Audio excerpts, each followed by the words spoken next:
সাইয়েদনা সুমামা ইবনে উসাল রাদিয়াল্লাহু তাআলা আনহুর কথা মনে পড়ে যায়। তিনি ছিলেন ইয়ামামার বাদশা।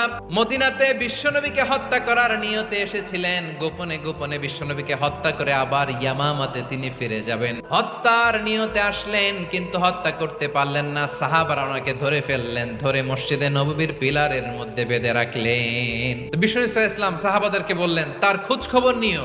তোমরা যে রুটি বানাও এর মধ্যে সবচেয়ে ভালো আটার রুটিটা তারে দিও, সবচেয়ে রিফাইন্ড খেজুর যেটা পিওর খেজুর এটা তারে দিও। আর বিশ্বনবী নিজের উট থেকে দুধ দহন করে ওনার বাড়ির এক কর্মচারীকে বলেছেন দুধ দহন করে সুমামার জন্য নিয়ে যে। সুবহানাল্লাহ পড়বেন না?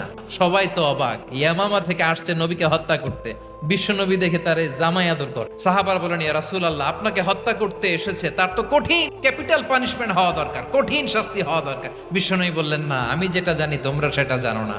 বিশ্বনবী সুমামার কাছে গেলেন। প্রথম দিন যে তিনি কালেমার দাওয়াত দিলেন, ইমানের দাওয়াত দিলেন, ইসলামের দাওয়াত দিলেন, যে বিশ্বনবী সালাতের দাওয়াত দিলেন, যাকাতের দাওয়াত দিলেন, ইসলাম কি, কিভাবে, কেমন করে পালন করতে হয় চমৎকার আর্টিকুলেট করতে শুরু করলেন। তন্ময় হয়ে সুমামা ইবনে উসাল রাদিয়াল্লাহু তাআলা আনহু বিশ্বনবীর কথাগুলো শুনতে আরম্ভ করলো।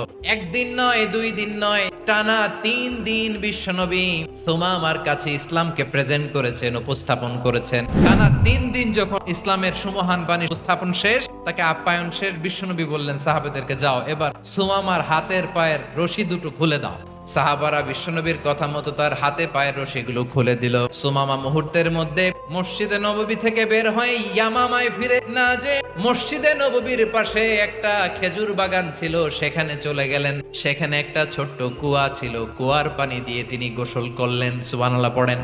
কুয়ার পানি দিয়ে গোসল করে মসজিদে নববীর সামনে এসে বিশ্বনবী এবং সাহাবাদের সামনে দাঁড়িয়ে সাব্বাবা উঁচু করে বললেন, আশহাদু আল্লা ইলাহা ইল্লাল্লাহ আশহাদু আন্না মুহাম্মাদান আবদুহু ওয়া রাসূলুহু। আল্লাহু আকবার। আমি সাক্ষ্য দিচ্ছি আল্লাহ ছাড়া কোনো ইলাহ নাই, আর মুহাম্মদ আল্লাহ তাআলার প্রেরিত বান্দা এবং রাসূল। প্রিয় ভাইয়েরা, ইহসান দিয়ে যা জয় করা যায়, কঠোরতা দিয়ে সেটা কঠিন কালেও জয় করা যায় না। আওয়াজ করে বলেন ঠিক কি না?